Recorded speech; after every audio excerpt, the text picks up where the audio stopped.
ICAR national bureau of soil survey ভূমি ব্যবহার পরিকল্পনা আঞ্চলিক কেন্দ্র জোরহাট এবং ত্রিপুরা কৃষি ও কৃষক কল্যাণ দপ্তরের সহায়তায় বুধবার নজরুল কলাক্ষেত্রে জিও স্পেশাল টেকনিক্স নিয়ে ত্রিপুরা ল্যান্ড রিসোর্স ইনভেন্টরি বিষয়ক একদিনের কর্মশালার আয়োজন করা হয়। এই কর্মশালায় প্রধান অতিথি হিসেবে উপস্থিত ছিলেন কৃষি ও কৃষক কল্যাণ দপ্তরের মন্ত্রী রতনলাল নাথ। তিনি বক্তব্য রাখতে গিয়ে বলেন, গোটা দেশে 81 কোটি মানুষকে বিনামূল্যে চাল দিচ্ছে সরকার। দেশে উৎপাদন বৃদ্ধি পাওয়া তা সম্ভব হচ্ছে। তিনি বলেন, আগে বিদেশ থেকে চাল আসতো, এখন আর আনতে হয় না। বর্তমানে ধান উৎপাদনে ভারত বিশ্বের দ্বিতীয় স্থানে। রাজ্যে 24,76,000 মানুষ মাথাপিছু 5 কেজি করে বিনামূল্যে চাল পাচ্ছে। আরও আত্মনির্ভর হতে হবে রাজ্যকে। মোদির বিদেশ নীতির ফলে বর্তমানে ভারত পঞ্চম অর্থনীতির দেশে পরিণত হয়েছে, যেখানে মোদির আগে ভারত 11তম স্থানে ছিল। তিনি আরও বলেন, বর্তমানে ত্রিপুরা তথা রাজ্যের GDPS 47.42%। বর্তমান দেশের GDP 8.2%। এভাবে গ্রোথ এগিয়ে গেলে আগামী 2030 সালের মধ্যে ভারত বিশ্বের দ্বিতীয় অর্থনীতির দেশে পরিণত হবে বলে তিনি আশা ব্যক্ত করেন। কিন্তু আগের মতো দেশ নেই।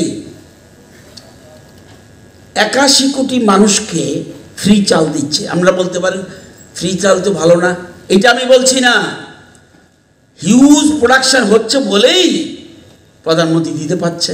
এটাকে এই সাইডে নেগেটিভ মাইন্ডে দেখবেন না, পজিটিভ মাইন্ডে দেখতে হবে। আগে যখন ছোট ছিলাম আমি, আগে কোথা থেকে চাল আসতো? বিদেশ থেকে আসতো। আমাদের প্রধানমন্ত্রীরা গিয়ে দাঁড়িয়ে থাকতো, আমাকে কিছু চাল দিন, আমাকে গম দিন। আজকে আমরা ধানের second highest in the world.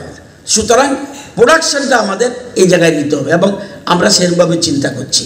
আজকে আমাদের রাজ্যে 24,76,000 মানুষ ফ্রি চাল পাচ্ছে 5 কেজি করে মাথা পিছু। It is important. তো আমরা এই আমাদের মেইন জায়গা হলো আত্মনির্ভর হতে হবে। দেশের প্রধানমন্ত্রী বলছে এক ভারত শ্রেষ্ঠ ভারত।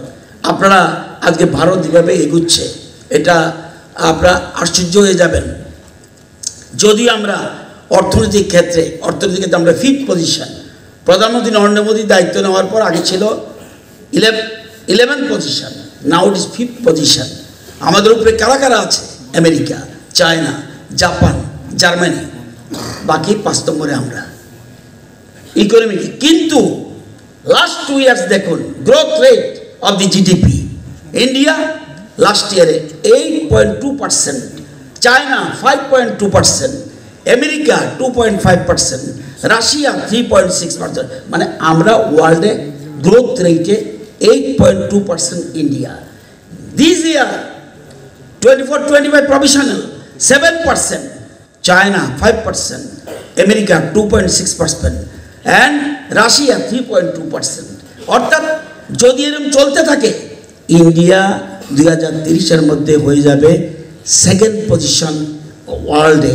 আজকে এইভাবে আমাদের দেশ এগোচ্ছে। সুতরাং আমাদের আরও দায়িত্ব নিতে হবে।